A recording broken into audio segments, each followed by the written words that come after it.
¿Ustedes en la clase van así como por textos? ¿Van haciendo un recorrido así de texto por el momento de Freud, me imagino? No creo que hayan visto mucho de Lacan, pero... ¿O van por contenido trabajando? En los prácticos la profe va bastante ordenada con el programa. Igual ahora está detenida un poco con la represión porque no lo captamos muy bien. Bueno. Y por otras cuestiones que surgieron, que dio unos trabajos y bueno, algunos no los hicimos y qué sé yo, pero el tema ahora estamos con la represión. Con la profesora Gori, Comisión 9. Ok, perfecto. Perdonen que escribo, no puedo activar el micrófono. En el seminario vamos siguiendo los puntos del programa, de cada unidad. Bárbaro. ¿Y hasta dónde llegaron, Melissa, en el seminario? Después, nosotros mañana ya arrancamos con inconscientes. Y Melissa dice, y la arrancamos con lo inconsciente. Perfecto. Bueno, después vamos a seguir por ese texto.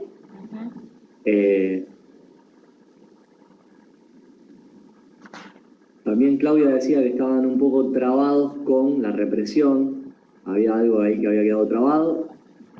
Si tienen alguna duda, alguna consulta, qué es lo que más les dificulta de ese texto, o entender la represión como mecanismo.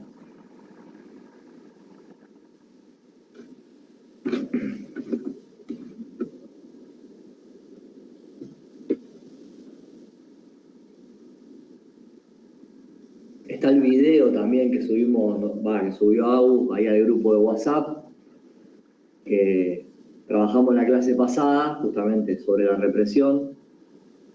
No sé si les quedó claro, les sirve. Mi pregunta es esa, o sea, yo me pregunto todo el tiempo si realmente les sirve eso que vamos nosotros trabajando o de la manera en que lo vamos haciendo.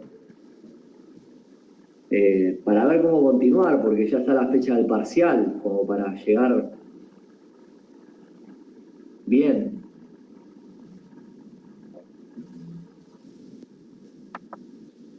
Sí, capaz si les parece partir de alguna duda particular del texto o una frase que no se entienda o algo general, es decir, no entiendo la represión originaria, no sé, digo, como algo que haya quedado. Yo la vez pasada me fui un ratito antes, pero sabía que lo íbamos a volver a dar porque obviamente que es un texto difícil de entender y lleva su tiempo. Seguramente en los prácticos no lo den tampoco de una vez, digamos. Yo de hecho cuando la hice lo dábamos en el teórico, en el seminario, en el práctico, en todos lados. Así que nada, estaría bueno eso, que podamos ver las dudas que van surgiendo. Que si hay algo para preguntar porque, no sé, no se entiende, que preguntemos, sin vergüenza, sin duda, sin miedo a equivocarnos. Claro, la idea es un poco que no sean como un práctico, ni que sea como un, no sé, como un teórico, ni nada, tampoco muy, aunque es difícil con Freud no ser verticalista, pero intentar no serlo tanto, y que puedan preguntar, justamente de eso se trata. Y además, si no, a mí se me ocurre, por ejemplo, decirles, bueno, para ver cómo van entendiendo esto de la represión, acá en el chat, los que se animen, definan represión, según Freud. De la manera en que se acuerden, en que se les ocurra, si tienen el texto a mano, háganlo con el texto, a mí no me importa. Para ver si pueden escribir algo sobre qué es la represión y cuáles son los tiempos de la represión. La represión y sus tiempos, lo que se les ocurra. Si se animan a escribirlo, a decirlo.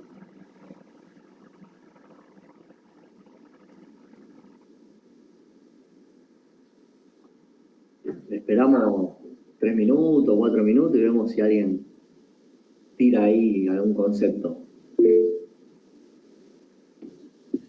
Perfecto.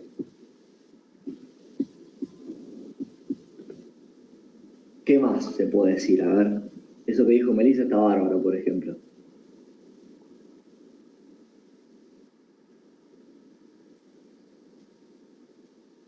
de 3 tiempos.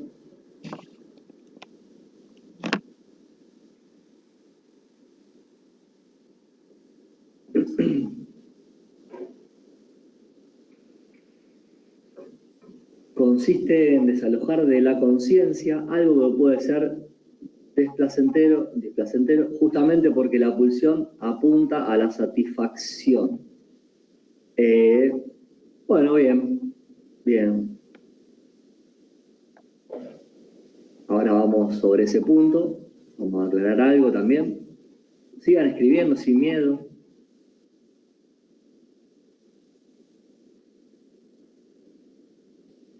Trata de evitar el displacer. Bien.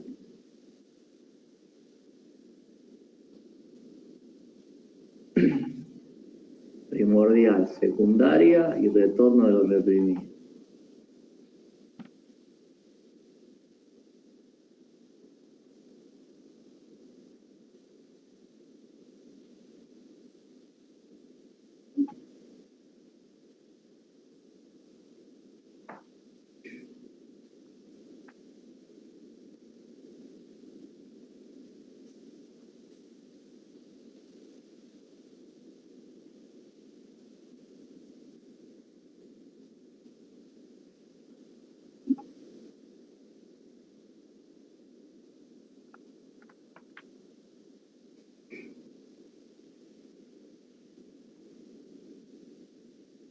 No es un mecanismo de defensa presente desde el origen, no puede engendrarse antes que se haya establecido una separación nítida entre actividad consciente y actividad inconsciente del alma, y su esencia consiste en rechazar de la conciencia y mantenerlo al joven.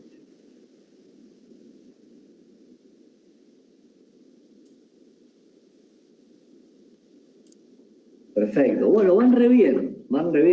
Me gusta porque empiezan, por lo menos por escrito, a poder dar cuenta de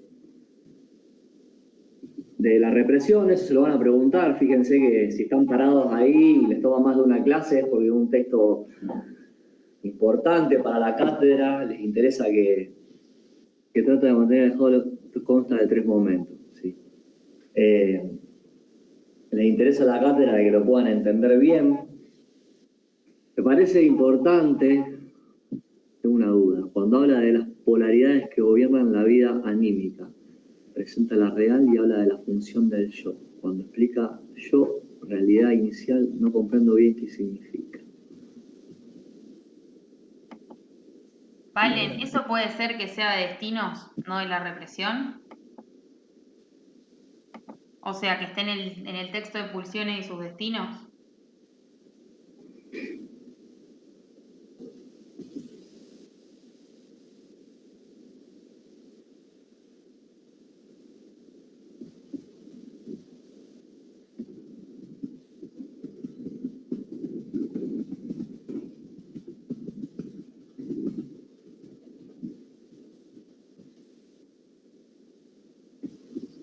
Eso de las polaridades está justamente en destinos, en pulsiones y destinos de la pulsión.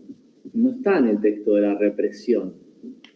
Si no, capaz, si está en el texto de la represión y nos puedes pasar la página, yo lo chequeo, pero no lo tengo en mente que esté ahí, digamos. O sea, que sea de ese texto. No,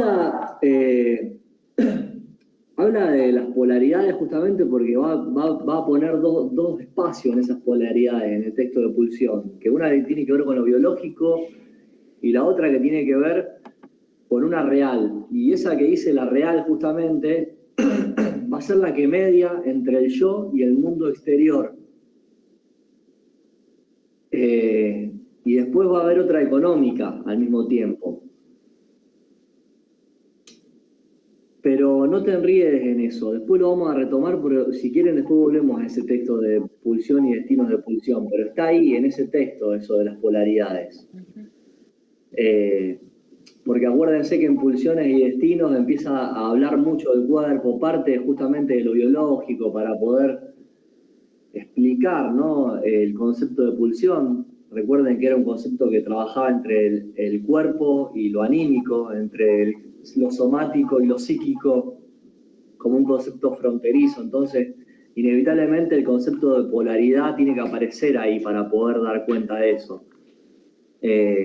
Pero sí, están destinos. De todas formas, si es algo que no quedó claro, en el próximo encuentro lo vamos a retomar.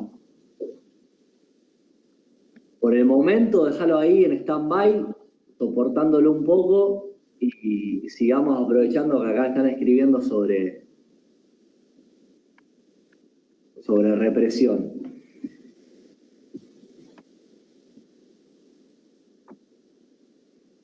Sode dice, lo tengo en pulsiones y destino de pulsión. Sí, está ahí. Ahí Meli dice, tengo anotado que a partir de la represión se produce el espacio inconsciente separado del preconsciente y consciente. No sé si está bien, jaja. Como que es el destino de pulsión que constituye lo inconsciente. Sí, ahora lo retomamos, pero sí. A partir de esa represión originaria, digamos, primordial.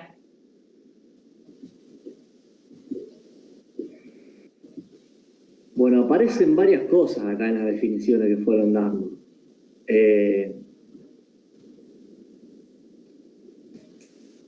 Primero los 3 tiempos de la represión los pudieron ubicar: la represión primordial, la represión secundaria y el retorno de lo reprimido. La represión siempre requiere un permanente gasto de energía del aparato psíquico. ¿Por qué? Porque era constante, habíamos dicho, ¿no? Era constante. Si digo que es singular y que es móvil, estaría hablando del segundo tiempo de la represión. Porque en el segundo tiempo de la represión operaría no sobre ese núcleo originario que quedó reprimido, que hablamos del primer tiempo, sino que operaría sobre los retonios que se fueron constituyendo o construyendo por vía asociativa sobre ese núcleo. Podemos pensar como una especie de entramado del inconsciente, ¿no? Algo así. Esos retonios que están constituidos por un representante y un monto de afecto. Entonces ahí ya hablamos de que opera con un gran gasto de energía del aparato anímico, del aparato psíquico, y de forma singular y móvil, ¿no? Pero es importante pensar la represión para poder definirla también en un primer tiempo, en un segundo y en un tercero, porque en el primer tiempo justamente la represión es pensada como algo que tiene que operar, un mecanismo que opera en mantener alejado algo que pueda deparar displacer en la conciencia. Mantener una representación alejada de la conciencia. ¿Ok? Entonces estamos hablando de que tiene que intentar de que una representación no tenga acceso a la conciencia. En ese primer tiempo era un esfuerzo de desalojo, la represión. Es una forma de definirla en ese primer tiempo. En un segundo tiempo, cuando hablábamos de los retonios y cómo trabaja la represión de forma singular, móvil, ¿no? Hablábamos de que la represión era un esfuerzo de dar caza. Entonces ya hay 2 definiciones, que ni una pisa a la otra, ni una excluye a la otra. Son 2 formas de pensarlas, pero de pensar la represión en sus diferentes tiempos. 2 mecanismos aparecen en el texto también. Por ahí lo pueden encontrar así.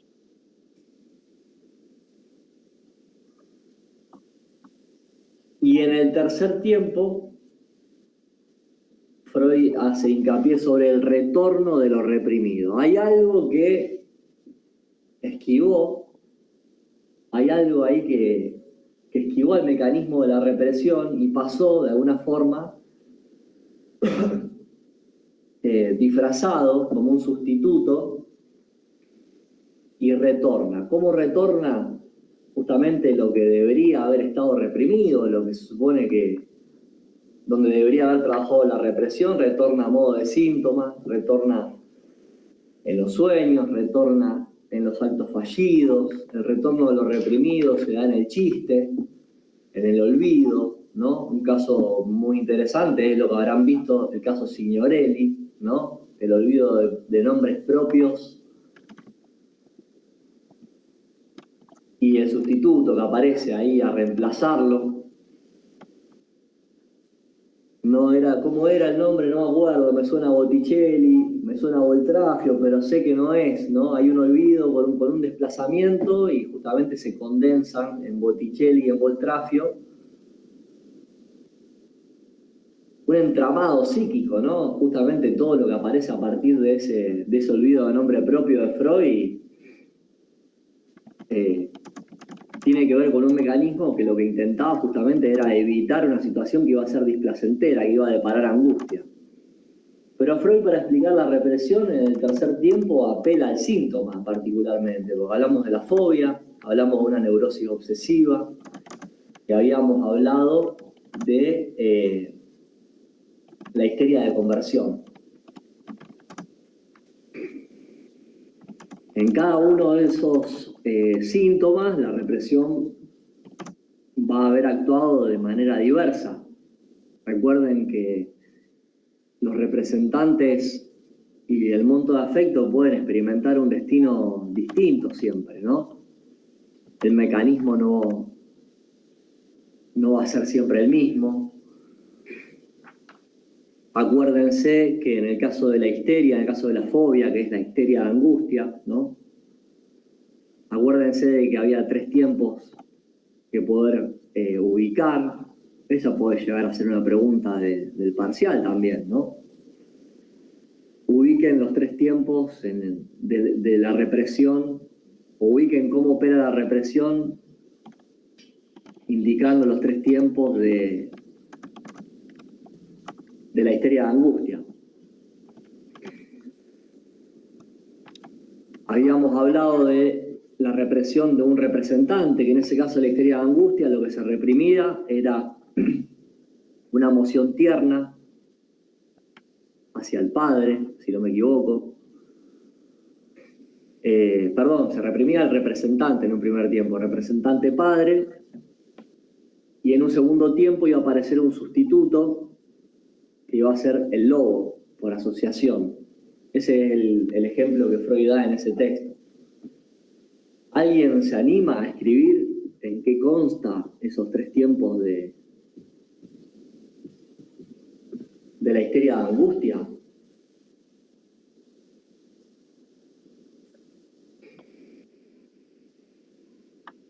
Retorno a lo reprimido, proceso en que los elementos reprimidos, al no ser nunca aniquilados por la represión, tienden a reaparecer y lo hacen de modo deformado. Siguiente palabra. Esa es la definición del diccionario. La pasé ahí para que la tengan por las dudas. Porque viste que el texto no explaya mucho. Como que habla mucho más de los mecanismos de la primera y la segunda. Sí. Meli tenía una pregunta y dice, Meli, no sé si querés habilitar el micrófono o escribirlo.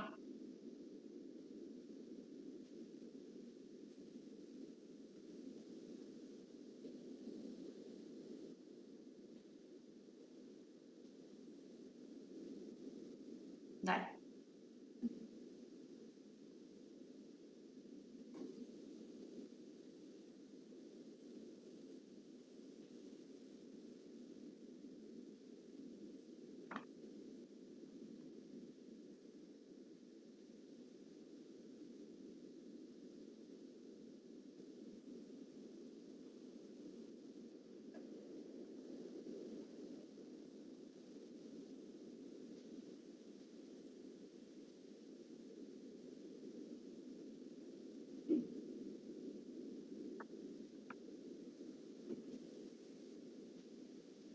Porque Ignacio decía que en la represión primaria se trata de evitar el acceso a la conciencia de algo que puede ser displacentero. Únicamente es evitar el acceso y también desalojar.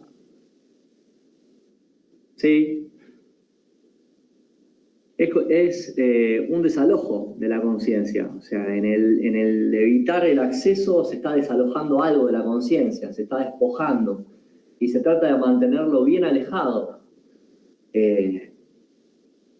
Y justamente eso es lo que implica un gasto constante de energía, ¿no? Porque eso opera todo el tiempo. Eso es lo que estamos hablando desde el primer tiempo, ¿no? La represión primaria. Entonces, eso que permanece ahí, reprimido originariamente, va a permanecer sin ningún tipo de modificación. Y va a seguir intentando exteriorizar por las vías que encuentre su acceso a la conciencia. Justamente esto de lo pulsional, la meta y la satisfacción, la satisfacción como meta de la pulsión, es lo que empuja a este representante reprimido originariamente a intentar constantemente encontrar alguna vía de acceso a la conciencia. Pero bueno, justamente el mecanismo de la represión lo que tiene que intentar es evitar eso, ¿no? Sí, acordémonos que el otro día charlábamos que lo que genera placer para una parte del aparato, para otra genera displacer, digamos, que cada instancia o cada espacio tiene sus propias leyes. Entonces, el placer que genera en lo inconsciente genera displacer en la conciencia, una angustia tal que tiene que ver con, decíamos, ¿no? Lo incestuoso, lo infantil, lo ancestral, porque bueno, después vamos a ver, ¿no? Que tiene que ver con esto del incesto, el canibalismo, matar a una persona, bueno, todo eso es lo que genera el displacer en la conciencia a tal punto que el aparato no lo banca, por así decirlo. Entonces, por eso evita el displacer cuando lo desaloja. Evita el displacer que el yo puede sentir, digamos. Por ahí eso capaz que es lo que confunde, pero es pensarlo así, Meli, como lo que genera placer, que sería sacar a la luz todo eso, en lo inconsciente genera displacer para el yo, para la conciencia. Por eso la represión es un mecanismo de defensa del yo.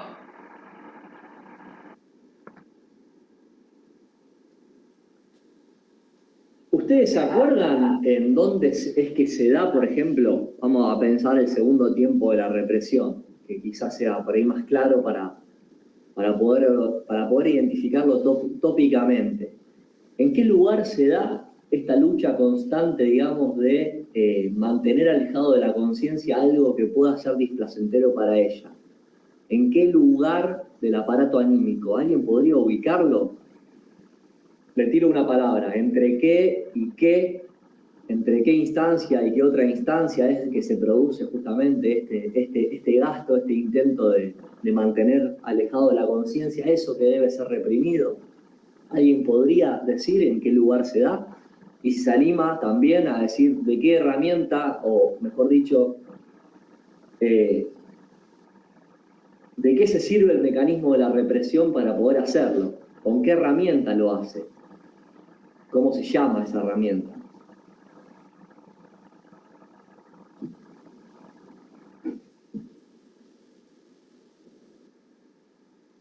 ¿Cómo se llama la fuerza que se opone a eso que intenta acceder a la conciencia? En el preconsciente. A ver, puede ser que sea entre las instancias del preconsciente y el inconsciente. Perfecto, perfecto. Y que, bueno, ahí actúa por desplazamiento, a ver si lo entendí, por desplazamiento en el preconsciente, se desaloja la investidura que cubre al representante y cae el representante hacia el inconsciente. Eso es lo que explicaron anoche y más o menos sí. Quiero ver si lo entendí. Sí, está entonces perfecto, por desplazamiento en el preconsciente se une esa investidura a otro representante formando una contrainvestidura en el preconsciente. Si lo digo mal, corregime porque me interesa entenderlo bien. Sí, no, está bien, está bien. Ahí Meli justamente situó mediante la contrainvestidura. Es la contrainvestidura la que opone justamente la fuerza a la investidura del representante que quiere pugnar de alguna forma por aparecer en la conciencia o por tener acceso a ella.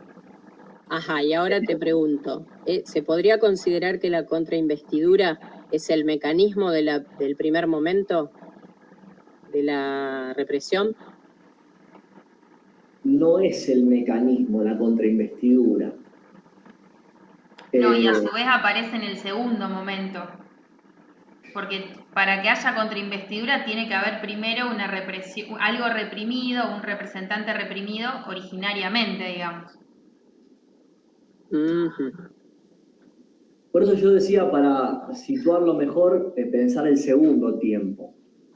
Eh, Claro, porque nos había explicado la profe que por ahí también primero nos explicó el segundo momento y eso es ahí a lo mejor que no entendí yo. Que, lo apunté así, que la contrainvestidura, como dijo tu compañera, se hace en el segundo momento, claro. sí. Sí, porque en Pero realidad se también lo utiliza vamos. que Sí. primero se explica el segundo momento para poder entender el primer momento. Algo así explicó la profe. O lo que yo entendí, a ver si me lo aclaran un poquito.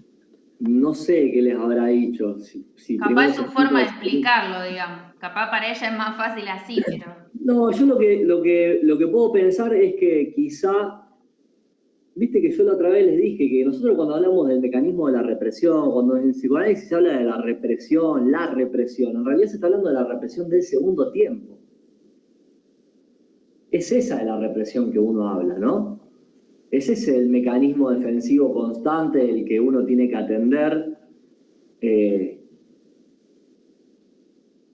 Quizá haya dicho algo vinculado con eso. No sé específicamente qué les dijo, pero la contrainvestidura no puede ser pensada desde el primer tiempo, en realidad, por lo menos, esto lo digo yo, me hago cargo, porque tiene parte del yo, la represión y el mecanismo defensivo parte del yo, la represión parte del yo y esa represión originaria todavía no hay un yo constituido, ni siquiera se está formando, o sea, hay un yo ahí como muy casi endeble, casi inexistente, diría. Todavía no hay yo.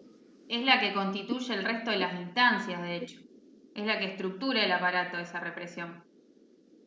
Claro, es la que va a dar lugar a la posibilidad de que un aparato pueda estructurarse. ¿Por qué? Porque el aparato se va a ir estructurando a medida que va pasando el tiempo, va a ir estructurándose. Recuerdan que en Carta 52 decía, el aparato se constituye por estratificación sucesiva, o sea que los diferentes estratos del aparato se van a ir dando de forma sucesiva a través del tiempo, a medida de que el niño o la niña van creciendo, se van educando. Pero la contrainvestidura es una investidura que forma parte del yo, de la cual el mismo yo se va a servir para poder justamente operar en el proceso de represión. Hay muchas formas de pensar la contrainvestidura, pero en este texto y en este momento me parece que es pertinente pensarlo solo de esa manera. Va a ser la contrainvestidura aquella fuerza que se opone justamente a las mociones que quieren devenir conscientes y que deben ser reprimidas. Yo cuando lo estudié hice un dibujito medio simple, que no van a hacer este dibujo, por favor, se los pido, en ningún parcial ni en ningún final, pero que sirve para entenderlo, pensando e imaginando un aparato psíquico y que tiene que ver con lo de los esquemas. Es una boludez, pero si les sirve, se los muestro. No sé si se ve y no sé si se entiende. Pero acá, arriba, díganme si se ve, está el preconsciente. La conciencia, pensándolo en instancias, y el inconsciente.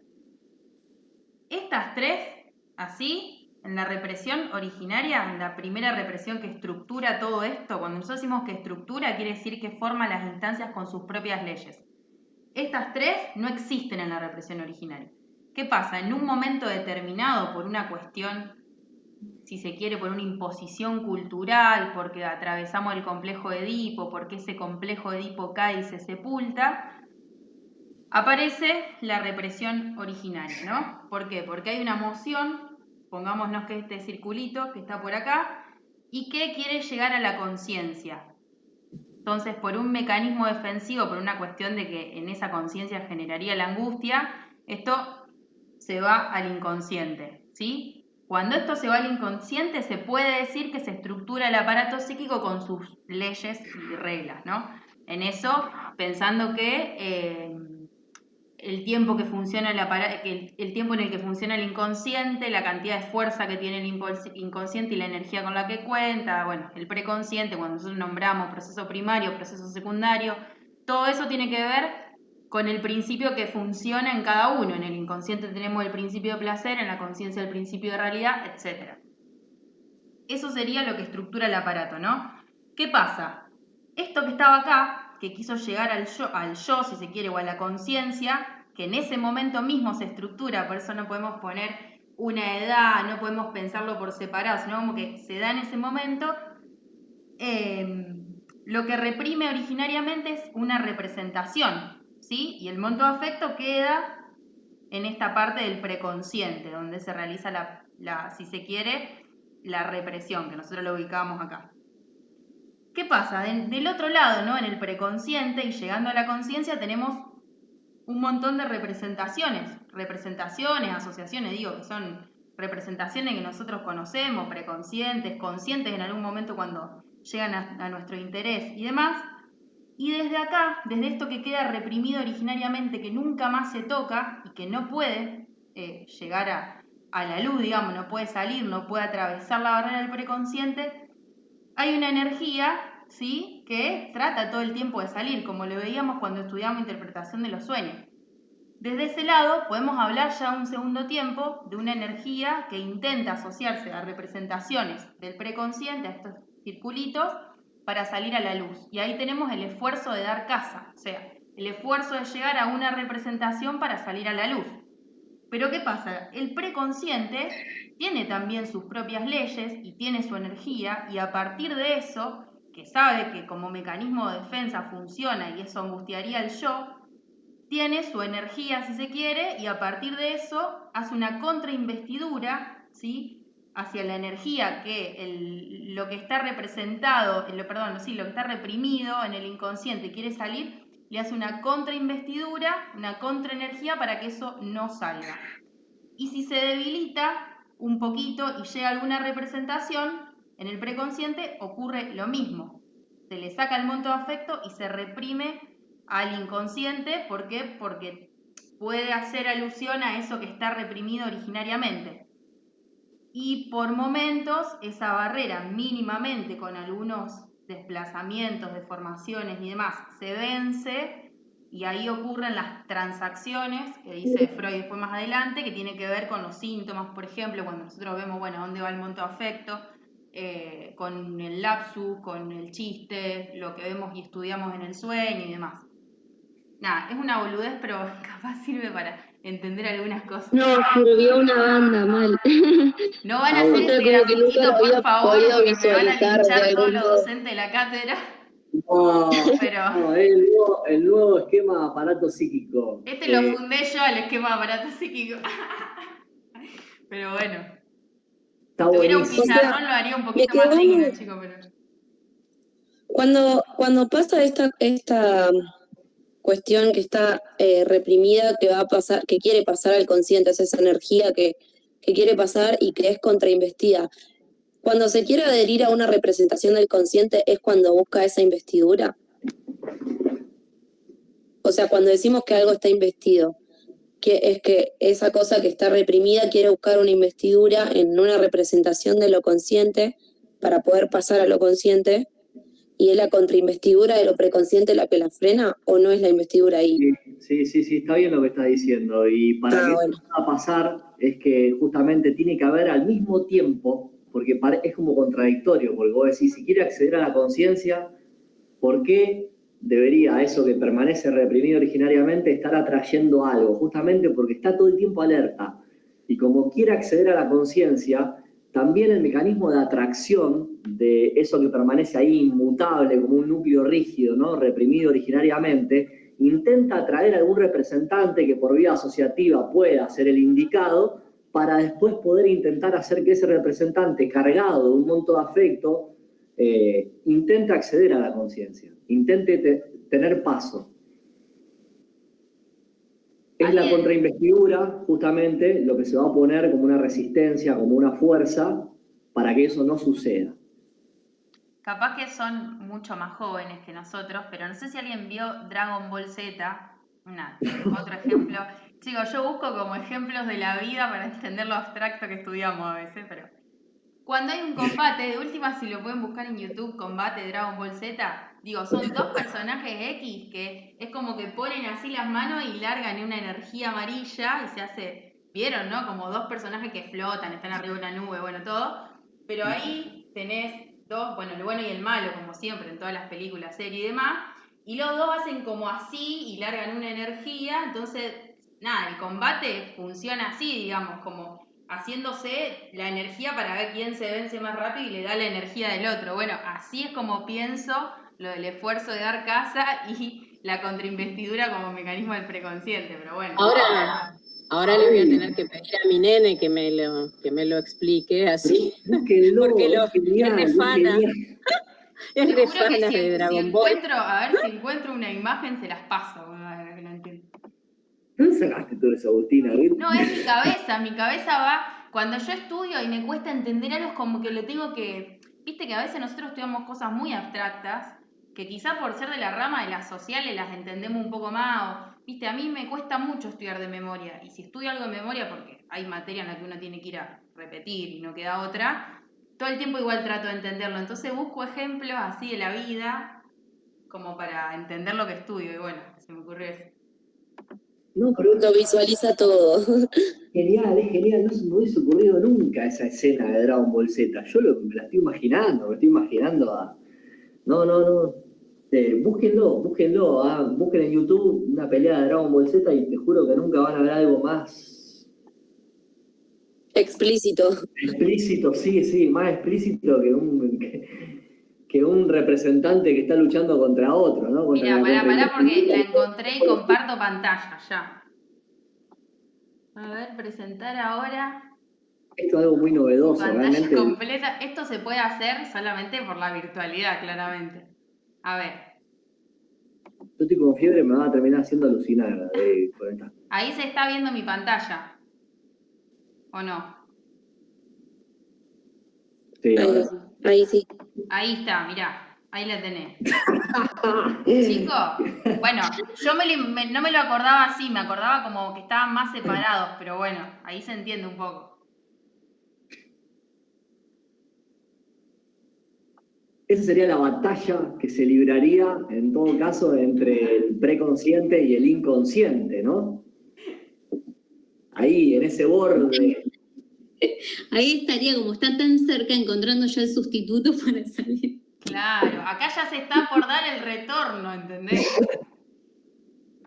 ¿Se está por dar el retorno de lo reprimido o está por quedar completamente sofocado y nadie se entera de lo que sucedió? Y la operación de la represión sería completamente exitosa, ¿se podría decir eso o no? No produjo displacer. A ver, quiero que se imaginen, o Agustina, decime para vos, ¿cuál es la fuerza digamos, del preconsciente? ¿Cuál sería el bueno y el malo? ¿Cuál sería el inconsciente? Eso iba a preguntar. ¿Dragon Ball sería el éxito o no? Yo creo que sí, ¿eh? No sé, ¿qué se imaginan ustedes? A ver. El lila sería el del inconsciente. Y el otro consciente, no sé. Sí, yo estaba pensando lo mismo por cómo están ubicados al mismo tiempo y no sé, creo que por los colores, porque justamente uno piensa lo inconsciente vinculado a eso oscuro, ¿no? Está bárbaro, una genialidad, la verdad. Claro, sería lo lila, sería lo malo, lo malo, por decirlo de alguna forma, lo oscuro, lo inconsciente que quiere salir y bueno, el amarillo sería la represión. Claro, y si triunfaría en todo caso, supongamos que que es oscuro, que el que estaba con color lila, no sé el nombre, debe ser fanática de Dragon Ball Z. Porque No, tengo como escenas. No me acuerdo los nombres. Que es esa fuerza la que le gana a la fuerza, a esa contrainvestidura que se opone. ¿Qué pasaría con el aparato anímico?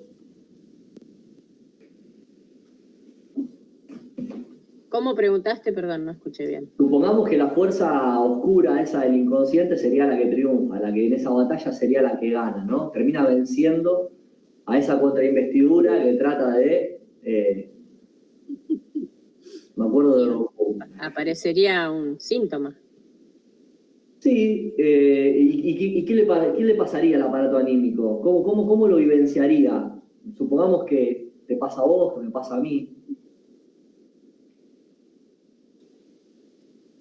Y ahí tendría que ver, considero los destinos, los diferentes destinos del monto de afecto, que lo que habíamos hablado puede fracasar, como en el caso de la fobia, que produce angustia, y después, bueno, lo que habíamos visto la otra clase, que puede también ser exitosa, lo que habíamos hablado, que quizás no tanto en no me acuerdo cuál era, la histeria de conversión. En la histeria de conversión. Perfecto. O sea que si produciría angustia, es como también dice Meli ahí en el chat, las dos van por el mismo lado, están diciendo, depararía displacer, sería displacentero. Digo algo tan sencillo como eso porque me parece que para poder pensar la represión, que es complejo, ¿no? Todo, y el síntoma, y cómo operan los diferentes retornos de lo reprimido, de qué manera hay que pensarlo, pensando en lo sencillo, digo, sería displacentero. Síntoma no es lo mismo que formación sustitutiva. Sí, el síntoma es una formación sustitutiva. Es una formación sustitutiva de eso inconsciente, justamente por ser sustituto, pudo devenir en síntoma.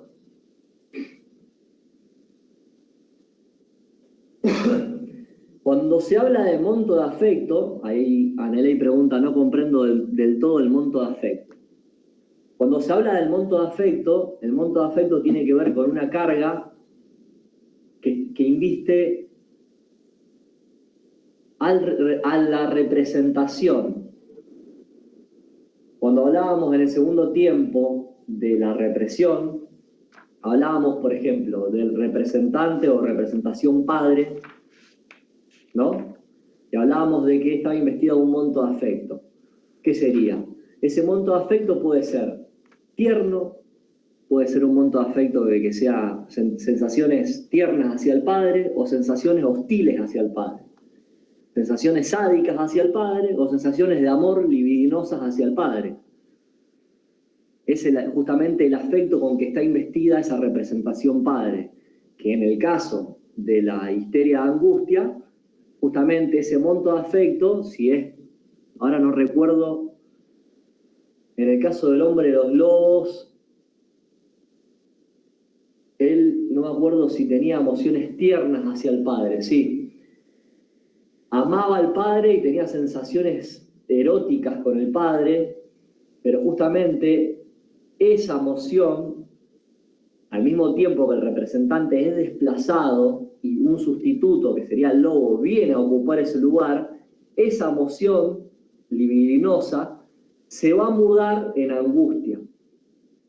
¿Me explico? Entonces ya no tenemos más sentimientos tiernos hacia el padre o deseo erótico hacia el padre. Tenemos miedo al lobo, fobia al lobo. ¿Se entiende más o menos?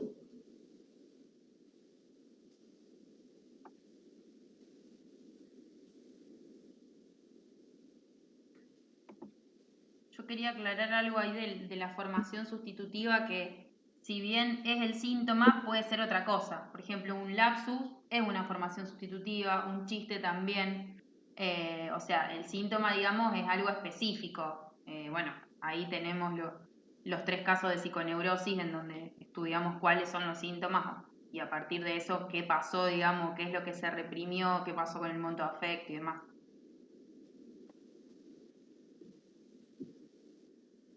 Yo no entiendo muy bien lo de fijación.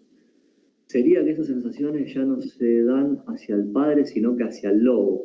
Claro, ahora voy con lo de fijación, Meli, no te estoy salteando, dame un segundo. Sí, no sería hacia el padre, sino sería hacia el lobo, pero vamos a suponer que cae una persona en análisis, ¿no? Cae a un consultorio y dice, tengo fobia, no es un lobo, cambiemos un lobo para que pueda ser analizado y que sea trabajado, porque yo le tengo fobia a un lobo y voy y le digo al analista, mira, le tengo fobia a los lobos, me va a decir, bueno, no hay drama, en la ciudad no hay lobos.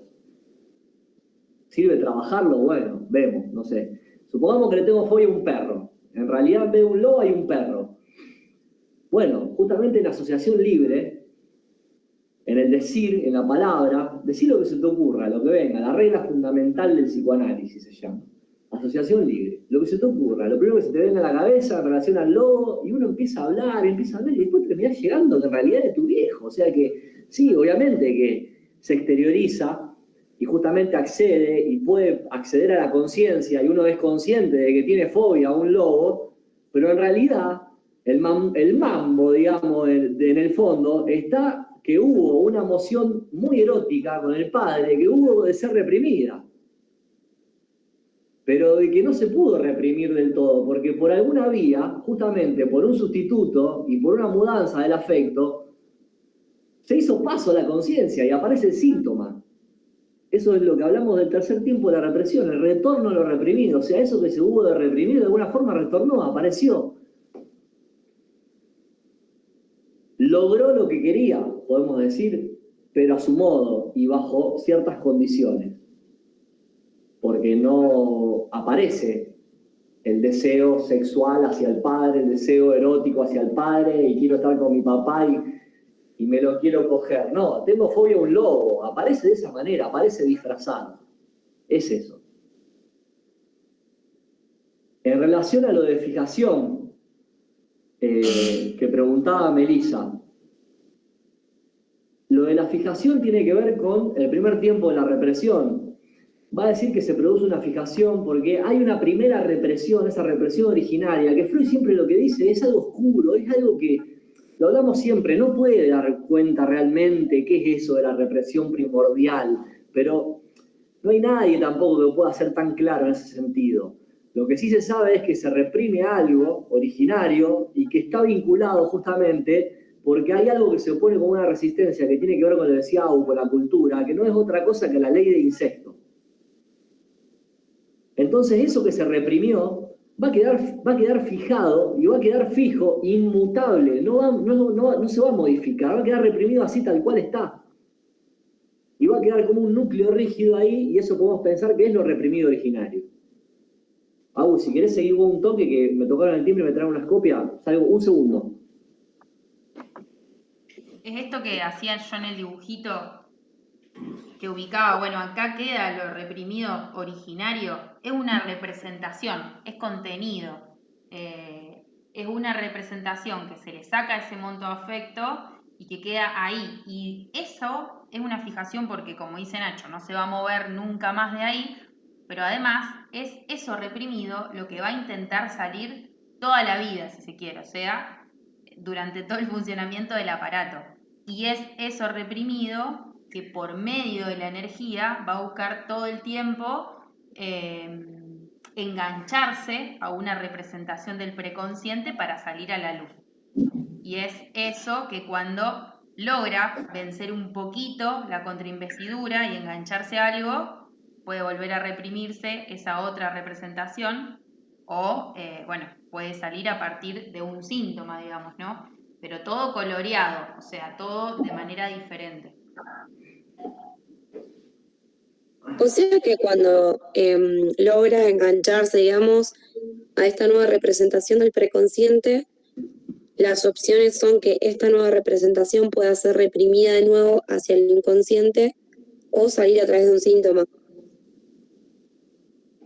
O retornar, el retorno de lo reprimido, digamos. Es eso que puede salir de manera diferente, porque a su vez, como decíamos antes, tanto el preconsciente y la conciencia como lo inconsciente tienen sus propios mecanismos. Entonces, todo lo que salga a la luz, que pueda llegar a salir a la luz en el preconsciente y la conciencia, tiene que sufrir deformaciones, modificaciones, etc. Entonces, están esas dos posibilidades, digo. No es que llega a la conciencia y se vuelve a reprimir. En el preconsciente, cuando la fuerza de eso reprimido originariamente puede conectarse con una representación, se reprime. Vos no te enterás, digamos. No es que de pronto hubo, no sé, de pronto miraste a tu padre y te enamoraste y a partir de eso se volvió a reprimir. Digo, no llega nunca a la conciencia. Cuando está cerca, si lo que triunfa, digamos, es la contrainvestidura del preconsciente, eso se reprime otra vez, se reprime otra asociación y otra, y así toda la vida, porque eso reprimido originariamente toda la vida va a tender a satisfacerse, a llegar a la conciencia, y eso genera displacer en el preconsciente y en la conciencia. Y si no, si vence un poquito, si aparecen las deformaciones, si aparece todo lo que tiene que ver con los mecanismos del preconsciente, que eso lo dimos en algunos textos anteriormente, o sea, principio de realidad, proceso secundario, cómo todo eso funciona. Bueno, ahí tenemos, ¿no? A partir de que a partir de que parten del monto afecto, ¿no? A partir de que se unen a ese monto que le da más fuerza, porque ese monto afecto le da más fuerza a la energía que viene del inconsciente. Entonces, a partir de que se une a eso y se une a una representación y sale a la luz, y eso sí genera angustia, que puede ser consciente o inconsciente, porque cuando hablamos de la histeria de angustia, de la histeria de conversión, no es que uno reconoce la angustia, pero no sé, tiene un órgano paralizado, o tiene un órgano que no funciona, y no es una cuestión biológica solamente, entonces eso puede salir a la luz de esa manera, digamos. Que es lo que trabajamos en análisis también, ¿no? Cuando uno o una va al psicoanalista. Claro, pero no se ahorra el aparato anímico, la sensación de angustia, solamente aparecería ahí una parte motriz dormida al brazo, por ahí una preocupación, voy al médico a ver qué tengo.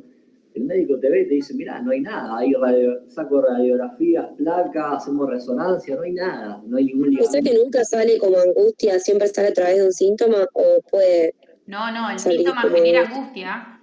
Si nosotros hablamos de la histeria angustia, por ejemplo, y hablamos de una fobia, la fobia genera angustia. Lo que no sale como esa representación originaria, no sale con ese contenido incestuoso, digo, sale mudado en algo totalmente, puede salir mudado totalmente diferente, puede salir como algo que te pasa, digamos, en lo corporal y vos no podés reconocer como angustia, pero eso es en el caso de la histeria de conversión. Por eso Freud desarrolla 3 psiconeurosis y a partir de esa la explica. Tenemos la histeria angustia, que es la cuestión de la fobia, o sea, hay un montón de angustia. La persona arma un parapeto fóbico y el miedo al perro puede ser el miedo a no salir a la calle porque sé que a 2 cuadras hay un perro, digamos. Y a partir de eso está presente, digamos, la angustia. En el caso de la histeria de conversión, no está presente la angustia de manera consciente. Se aloja todo en un órgano, por ejemplo.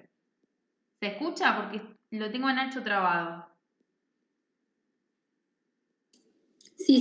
se escucha bien. Se le trabó a él, entonces. Bueno, y en el caso de la neurosis obsesiva, la angustia, digamos, aparece cuando el neurótico obsesivo no puede cumplir los rituales. Entonces, nosotros tenemos, ¿no? En la neurosis obsesiva lo que se reprime es una emoción hostil, el deseo de muerte, de matar, por ejemplo, al padre, a la madre, a quien fuese. Por supuesto, siempre tienen que ver con los padres, pero digo, eso lo que hace eso es reprime la emoción hostil. Vuelve el monto afecto coloreado, dice Freud, cualitativamente diferente. Entonces lo que se ve es el cuidado, por ejemplo, si hablamos de la madre, el cuidado a la madre, no sé, te doy todo, te amo mamá, te doy todo, te sobreprotejo, bueno, todo eso, pero después, para que no aflore la angustia, lo que hace el neurótico obsesivo es tener sus rituales de la obsesión, ¿no? De lo que implica, no sé, lavarse las manos no sé, 2 segundos de reloj, tener que ir caminando y no pisar tal baldosa, digo cualquier cosa que se me ocurre, pero tener ciertos rituales que cuando no se cumplen aparece la angustia. Hay todos mecanismos para cumplir rituales para que no aparezca la angustia. El parapeto fóbico es uno, pero sin embargo la angustia está. Pero uno que dice, bueno, no, si hablo de la histeria de angustia, no voy a salir a la calle para encontrarme ese perro. Al principio es, si salgo a la calle y encuentro ese perro, me angustio. Directamente ahora no salgo porque sé que viene la angustia, digamos, ¿no? Y eso también igual genera una angustia y se arma toda una cuestión del parapeto. Bueno, en la neurosis obsesiva eso, digamos, los rituales aparecen para tapar esa angustia, pero sí, el neurótico obsesivo no se lava las manos las 10 veces que necesita lavárselas en la media hora, si se las lava 9, aparece la angustia. Entonces, no es que la angustia siempre se tapa, eso está, porque de hecho el problema es que si hay un síntoma o si hay una psiconeurosis es porque en realidad sí logró aquello reprimido inconsciente vencer un poco. Entonces, digo, el displacer está y a partir de eso están los síntomas, digamos. Se me apagó la compu, disculpen. De Yo la nada. estaba hablando y digo, me quedé trabada porque te había quedado trabada y digo, no veía nada. No, se me apagó. Sí, yo estoy con fiebre hoy, así que sepan tenerme paciencia. Para los que entraron después y no sabían, me pegué la segunda dosis de la vacuna y quedé con ¿Cuál te pusiste? la Sinopharm, la segunda dosis de la vacuna. Quedé como la lucha de Dragon Ball Z ahí. Pues yo me tengo que poner esa también, pero la primera vez no me hizo nada. No sé, la segunda, a ver cómo. No, viste, algunos no le hace, todos mis amigos no le han levantado fiebre, nada, yo soy medio debilucho para eso. Por ahí me levanta una línea o dos y ya me doy cuenta y me tiran en la cama como loco. Ahora no me siento bien, por ejemplo, hace rato y espero que se me pase. Se me apagó la compu, no sé qué estaban hablando antes, pero escuché neurosis obsesiva, fue lo último. No, estábamos charlando de los síntomas de la neurosis obsesiva y de la histeria angustia. Bueno, escuchen, la próxima, si ya cerramos acá, si quieren, volvemos a retomar este tema de la represión, Sí. no hay drama, la cantidad de veces que sea necesario. Mírense un capítulo de Dragon Ball Z para la próxima. Mírense un capítulo de Dragon Ball Z. ¿Qué decir? Los invitamos a que nos podamos conocer y hacer algo presencial. Sí. Era un poco la idea esa. Sí. Vayan avisando en el grupo si les parece si están en Rosario. Y la próxima lo podemos hacer presencial. Claro, la idea era un poco esa, si les parece, o estar en el predio de la Facu, para aquellos que no lo conocen o fueron solo a los cursillos y les gustaría volver a la Facu, puede ser un lugar, un espacio en el parque, al aire libre.